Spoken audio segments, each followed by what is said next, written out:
Welcome to After Dark at the Fix Stops Roundtable, featuring Katrina Ness, Vanessa Collins, and Ted Ings.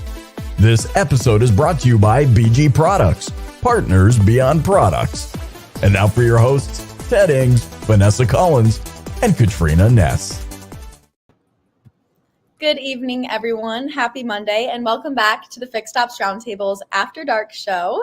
Tonight's episode is pretty special for Katrina and I, as we have our very own chair of automotive marketing and management at Northwood University, Elgie Bright. Yay!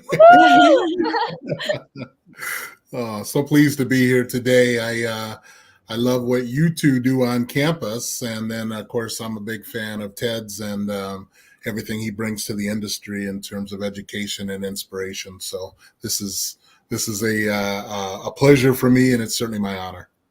No, our honor to have you, Elgie, as well. And Elgie, they're doing a magnificent job. These two, they really got a hold of the roundtable, and they're putting their own stamp on it. They really are. I mean, I just to watch them out at NADA, to watch them on campus, to watch them be truly leaders within the industry as they, co-host this show with you. And so again, that's part of the why I'm in this utopian state, to watch young people like Katrina and Vanessa, just kind of, make their mark early in their careers. We always pride ourselves. We say you can start on your career from day one, and they certainly are putting down quite a resume already.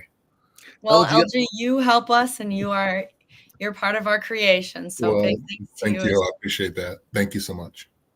Katrina, tell us the relationship with what you do there, and with Vanessa at Northwood, and with Elgie as well. I see Tully is in Cincinnati, obviously for the eclipse today. I see he probably came out for that. But Katrina, walk us through that if you don't mind. Yeah, so Vanessa and I are both in our auto show executive board that we have here on campus. It happens every fall. We have over $60 million worth of assets that come on campus for one weekend. And Elgie's our department head for automotive. So he kind of sits back and lets us do our thing, but he's always a helping hand whenever we need him. Both Vanessa and I work closely with Elgie, and we're always around, and he's always around and in his office whenever we need him. Yeah. Great stuff. So, again, honored to have Elgie Bright here. Honored to have everybody coming into the chat tonight as well. We'll get you all in. We are awaiting SHAWN Butler. We're working on some technical difficulties to get him on. We hope to have him on here shortly. So SHAWN is expected tonight. The big show, I think, is about 5 weeks away, Elgie. It's going to be the 90s Rewind. And Vanessa, take us through that, because that's going to be here before we know it. And we've had some big news with a big giveaway coming up as well. Yeah, absolutely. So our next event, the 90s Rewind, is coming up. It is May 13th through the 16th. As always, it is 4 days and fully virtual. You can get your complimentary tickets right now at fixstopsroundtable.com. And like Ted said, we are doing a giveaway courtesy of Caesar Augustus at Dealer Scanning. We are giving away a free Apple Vision Pro. All you have to do to get entered into this giveaway is register on fixstopsroundtable.com for your complimentary ticket, and follow Fix Stops Roundtable and Dealer Scanning on LinkedIn, as well as attend the event. So a few simple steps. And if you decide you don't want the Apple Vision Pro, we are giving away the money that it costs for an Apple Vision Pro, which is priced at around $3,500. So it is a huge giveaway, and you definitely don't want to miss out on this opportunity. And Vanessa, no purchase, right? Necessary. There is absolutely no purchase necessary. You just have to, again, get your complimentary ticket and go on LinkedIn, follow a couple accounts, attend the event, and you are entered. Yeah, we announced this on Friday. The ladies announced that with several videos that we ran over the weekend, and we've seen a lot of people coming in now. I wonder if they're coming just for the Apple Vision Pro, but it is a nice giveaway, right? Yeah, and if you don't want it, you get the cash, $3,500. So yeah, that's a lot. It's a big prize. It is. It is. So I noticed something different, ladies, about the videos you did late last week. Tell us about that, because I know that was up at Northwood, but I thought it was very clever the way you and SHAWN BUTLER is coming in now, by the way, so stand by, everybody. Ladies, tell us how you did all that, because I thought that was very innovative and something new for social media. Yeah. Vanessa? I can start. Yeah. So it all started when I feel like Katrina kind of got on it and she was like, Vanessa, let's go to DeVos. Let's film some content. And she already had a lot of good ideas for it. She had written a couple things herself and I was very impressed. She was being really creative. And so those videos did very well. And then the following week, so this past Friday, we went back to DeVos. And again, me and Katrina, we have our creative minds just bounce off of each other. We have very good chemistry there. So again, we made some awesome content. We're keeping it a little different with different transitions, having more professional attire, having different type of scripts and upbeat energy, as always. But yeah, they're a little bit different. Katrina, do you want to touch on it a little bit? Yeah, we've just been enjoying filming some like professional based content. Vanessa and I love getting dressed up in our business attire and heading to one of our nicest buildings on campus and just shooting some professional, videos for the Fixed Ops Roundtable. And we love it. And it's fun. And Vanessa, like she said, we have good chemistry and we have a good time doing it. Yeah. So I hope you guys have all been enjoying those. That is a nice campus, LG, too, right? It is. And, obviously DeVos has a big name within entrepreneurial business with Amway, but just got a chance to see Dan DeVos over the weekend because they're also a dealership family, and Dan's got the Honda dealership on the west side of the state, and that not only is it a great building, but just a great family that's a big supporter of Northwood behind it. All right. We want to welcome our great colleague and friend, SHAWN BUTLER. SHAWN, good evening. Good evening. Good evening. Hey, everyone. Glad I could finally get in there. It was a struggle. I get right in, and it wanted me to go into YouTube. I don't know my YouTube account number. I mean, whatever.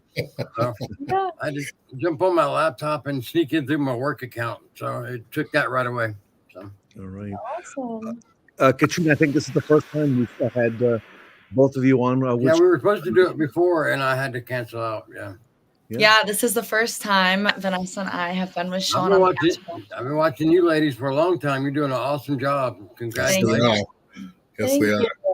We always see you in the comments, and we really appreciate your support with the After Dark show and the Fixed Ops Roundtable in general. And it's so nice to finally meet you.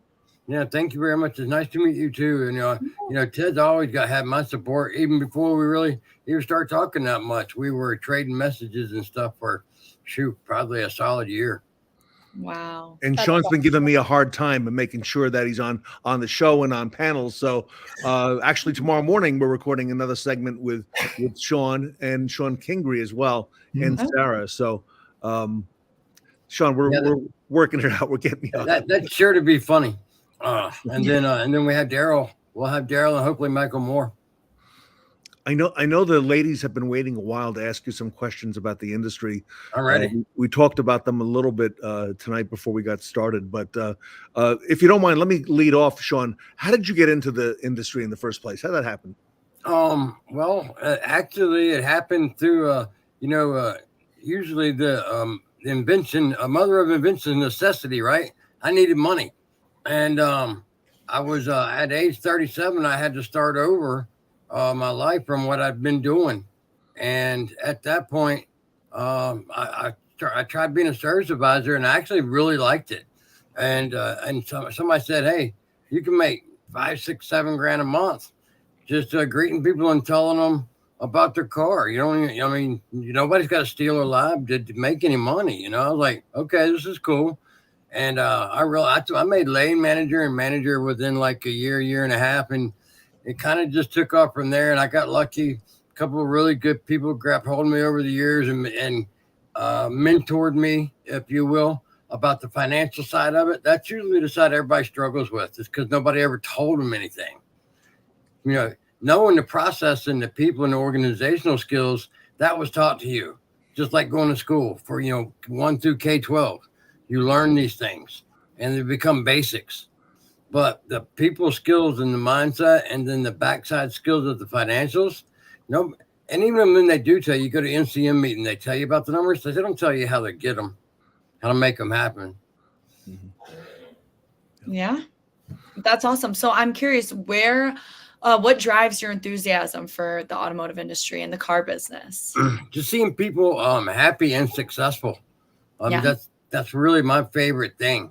I love seeing a young person come in, walk in the door, has zero experience. You sign them up, and 2, 3 years later, they're not master tech, but they're main shop techs. They're working towards their master status and just killing it, getting married, buying cars. And I'm talking male and females. I'm not limiting just one.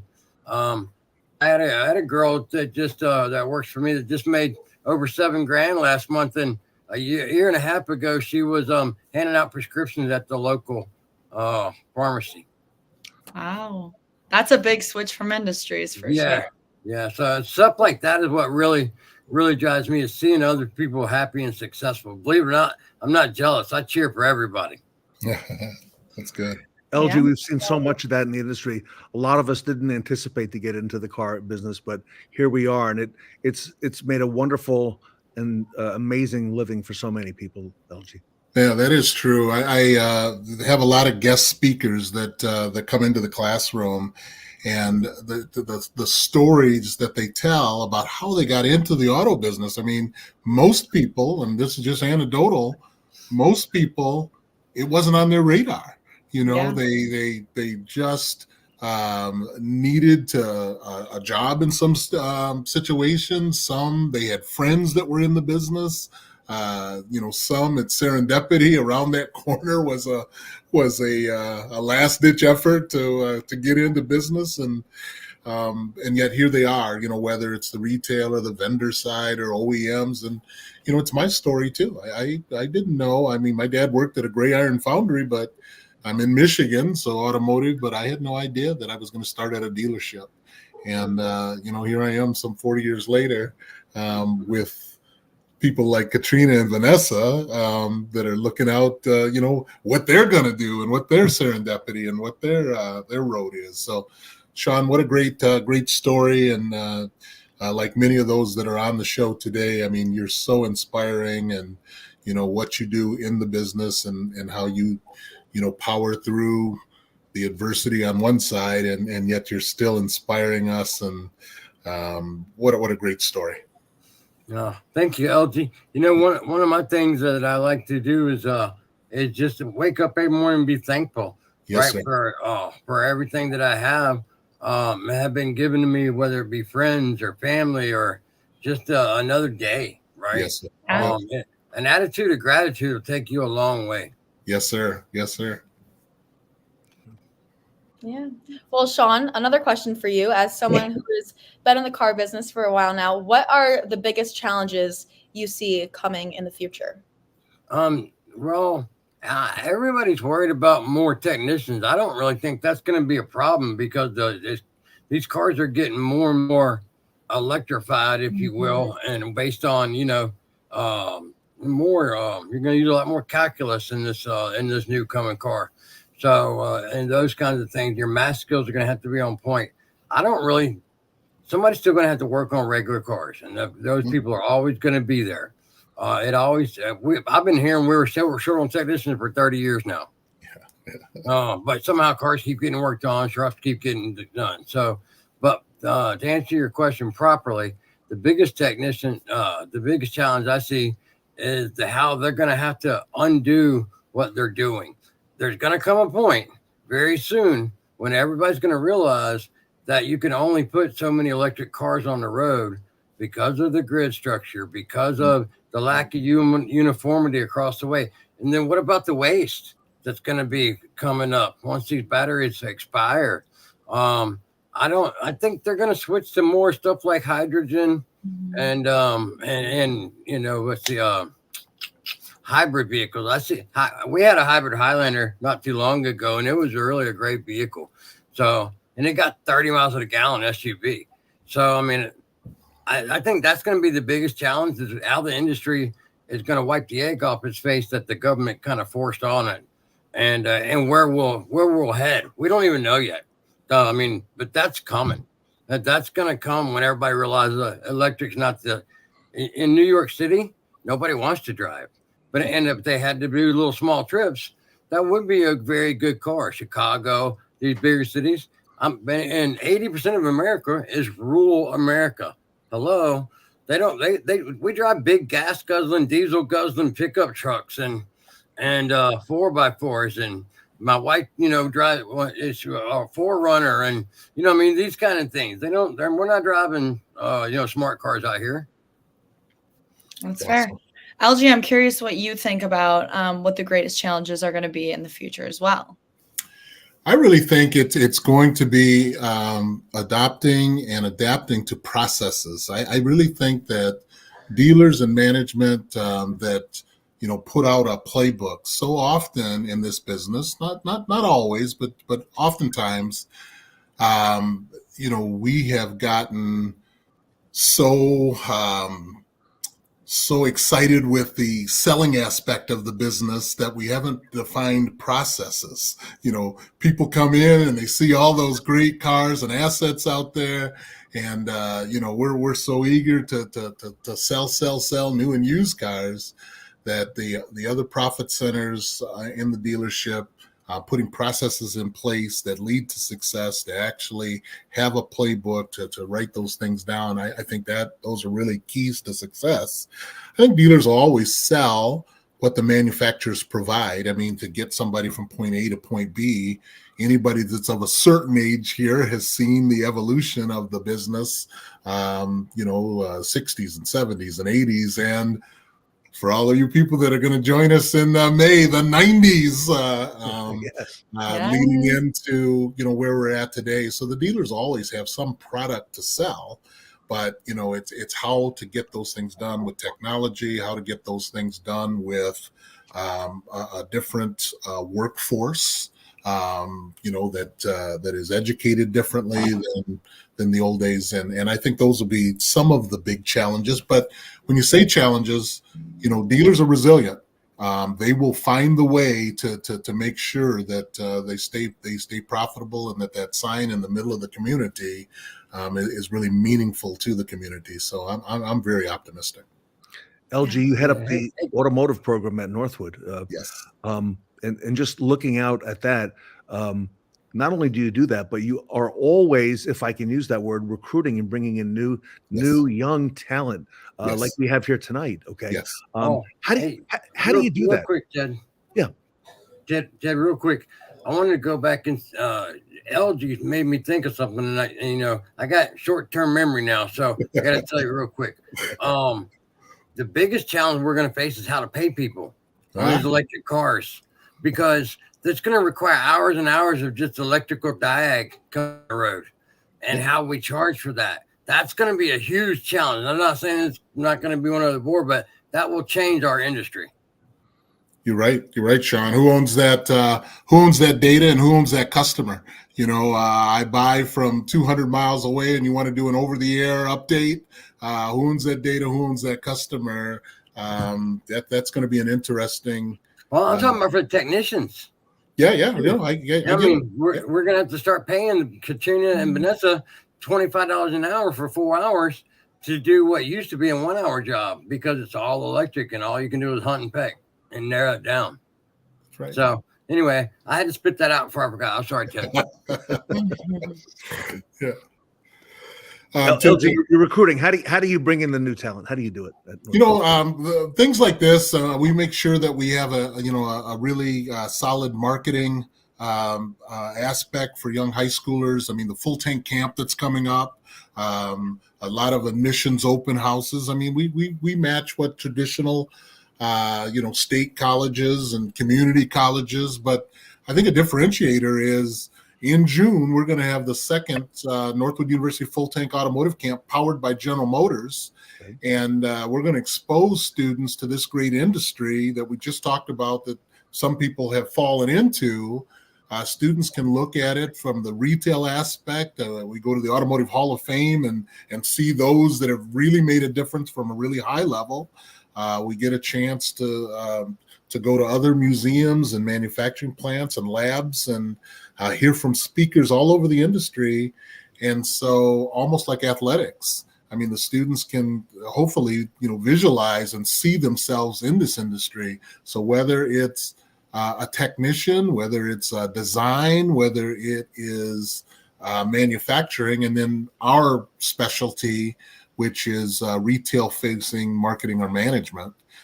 So we think we're doing this not only for the industry, but we may even have some students for other colleges. We certainly think of like the Center for Creative Studies for design, and Kettering and Michigan Tech for engineering, and of course, if you want to be an entrepreneur, if you want to work with those great dealers and customers and everything this industry faces, it's Northwood University.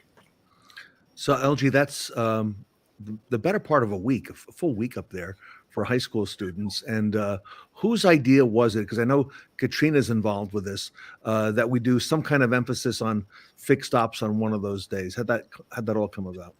You know what? I'm going to just give it to Katrina. She has been so great, as Vanessa has been too.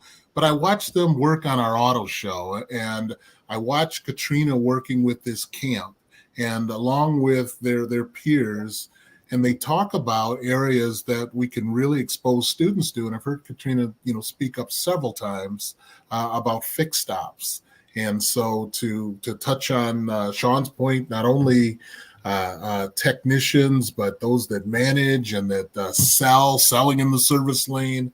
You have some great sponsors for this show that we're not asking for anything except for to come alongside of us and encourage and inspire the next generation. But Katrina is just she is evidence of the great thinking, the critical thinking, high-level thinking that happens in our boardroom. Vanessa too, but I get to see Katrina as she works around the camp, and Vanessa as she works around the auto show. And these are just two outstanding young ladies.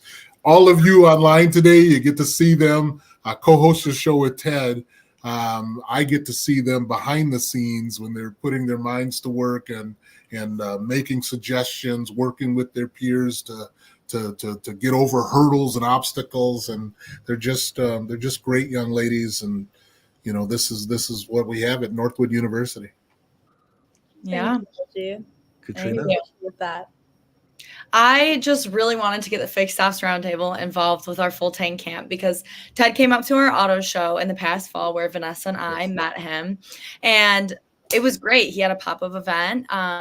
There was lots of people that we were all able to interact with, and it was a lovely time. And I was thinking something similar could be done at our full tank automotive camp, which is so unique because we get the youngest people who are passionate about the automotive industry in one room. And I think that's great to, show and, put on board and show face of, the industry.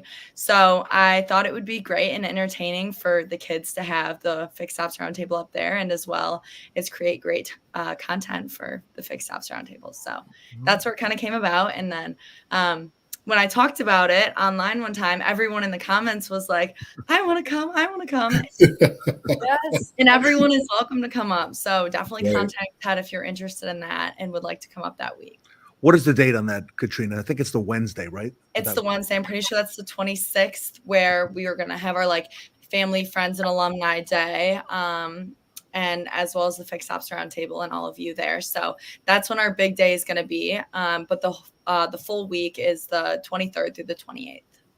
Okay, and that's going to be in June. That's at the full tank camp at Northwood University. I will be there. I understand Katrina is going to be there that week as well, Elgie. And SHAWN Butler, you are invited as well, okay? You and yours. And a lot of the folks from Fixed Ops Roundtable as well coming in for that day. So that's going to be exciting. And we don't know Vanessa's summer plans, but certainly Vanessa, we want her to be an ambassador with us too. So yeah, for sure. I would love to come. All right, Vanessa, you are very much a big part of what we do at the Roundtable. We want you to be there if you can, and spring free from what you got going on. But I know we've all got all kinds of plans for the summer. So Vanessa, we're very proud of you and what you're doing, and Katrina as well. For the industry. So And we hope to host a lot of panel discussions and have a great conversation about what's going on in the industry. LG, you just had something going on at Northwood this past weekend. Tell us about that, because I saw it on social media quite a bit. Yeah, we had outstanding business leaders. And so Northwood's been around since 1959. And each year we get a chance to award honor and distinction to these outstanding business leaders. And this year it was at the the great Henry Ford Museum down in Dearborn, Michigan. And right here you see a picture of one of the honorees, Mr. Eric July. And the student off to my right, as I look at this picture, Brooke Engelhardt, is another just great ambassador of the program, our campus president of the university, Dr. Kent McDonald, and one of our board of trustees, our vice president of the board, Steve, is there also. And this is just this picture is just a great representation of what happened. This young man has as an entrepreneur and has a comic book series called Ripaverse, and just a great story. These honorees, Ted, they come up to the podium and they just give a short segment about what they do to get this honor, and they talk about capitalism and free enterprise and how entrepreneurship has helped them and those that work for them. And yeah, just a great event, great atmosphere, and we love business. We have a tagline, liberty and business for all, and this is just a representation. But I know her. I've met Brooke Engelhardt. I know her. She's amazing. She's amazing. Yes. Yeah, she's been on your show. Here's another great picture. Mamadou Diallo is the senior vice president of sales for Honda. Wow. And the young man there, Lane Fanelius, is from a dealer family, just a great young man.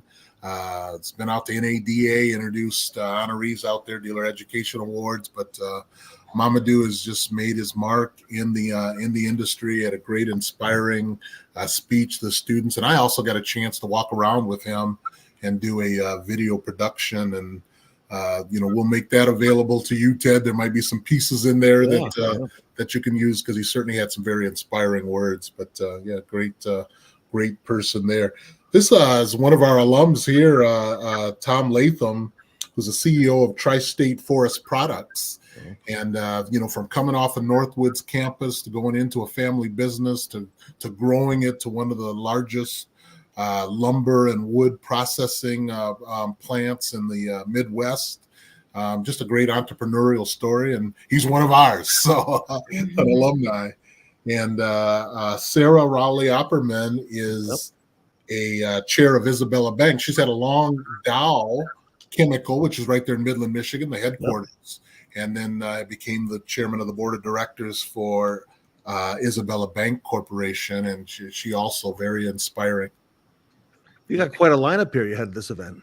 Yeah. So, and speaking of automotive again, here's Chris Pruitt, who's with the president and CEO of East Penn Manufacturing.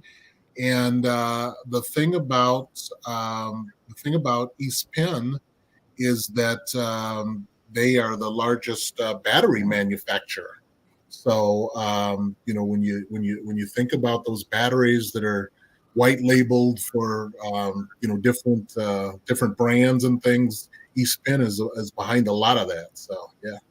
Yeah, good. This is the last one here. So yeah, and we also had the president and CEO of the great construction company that's out there. I want to make sure I say it, Wallbridge Group.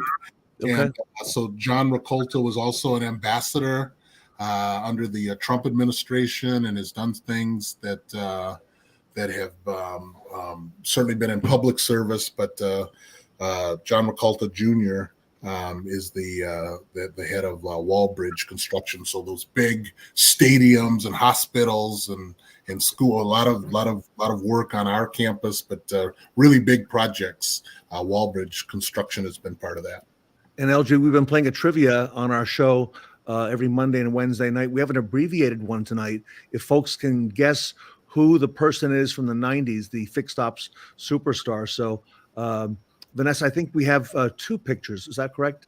And Yes. is it the same person or two different people? I guess I kind of, should the audience guess that? All right. So this is our Fixed Ops superstar from the 90s. If anybody in the chat can guess who this is, it's actually, we have 2 pictures. It's the same person. And here he is as well.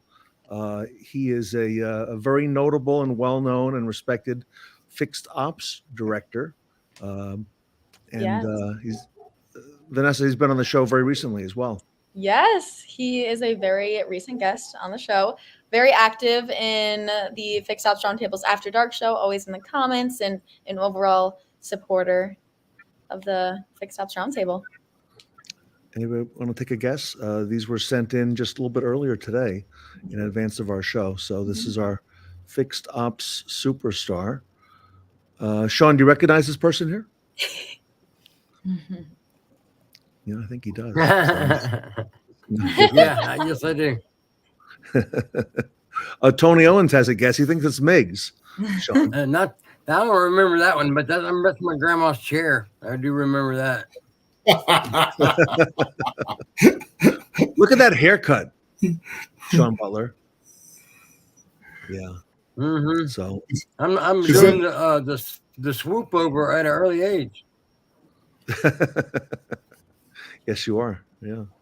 That is that's a good looking picture of you, Sean. Thank you, sir. Yeah. That is Shawn Butler. So yeah. Sean, so glad that you could be with us tonight. Things, I tore those things up like crazy. I love those things.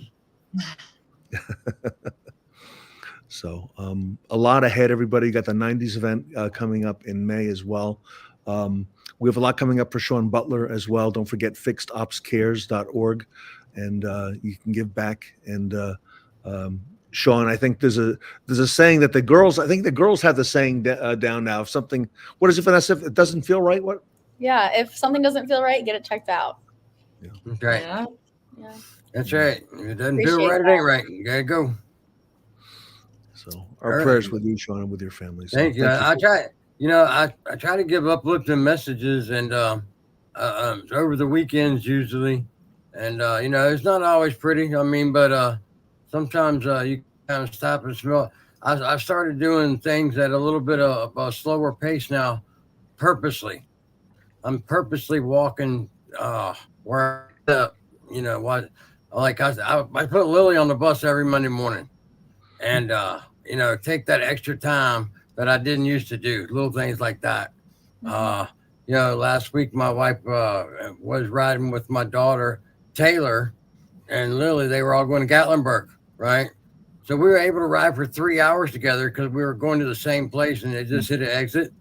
And boom, the extra 3 hours was 3 hours of time I had with my wife just to chit chat and do whatever, So good stuff. That's awesome. We love Robin, and Robin submitted those pictures to us. Oh yeah, my mom had sent up a whole box of these things. Like, oh my Lord, here we go. That's so cool. Right. Well, I know what they're doing. That thing we're doing in September, right? Where we're having a big celebration of life. Give us the dates on that, Sean. When is that? Oh my gosh, it's September 14th. I think it's the 14th. It's a Saturday, right? Yes, it's a Saturday. It's September 14th. And it's come one, come all. If you would come to my funeral arrangements, right? Come to this instead, so we can talk in person. That's all it's about. It's like I want to shake as many hands and kiss as many babies as possible. So I think a good way. That's awesome. All right, super.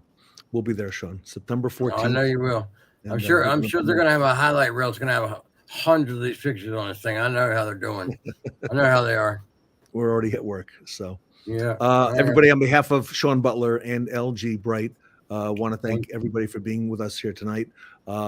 Vanessa and Katrina will be back on Wednesday night, and Yes, with, we will. with another great featured guest. And thanks everybody for being here, and thanks for your great support of Fixed Ops. Thank you. Thank you. Appreciate it. Thank Thank you, you. Ted.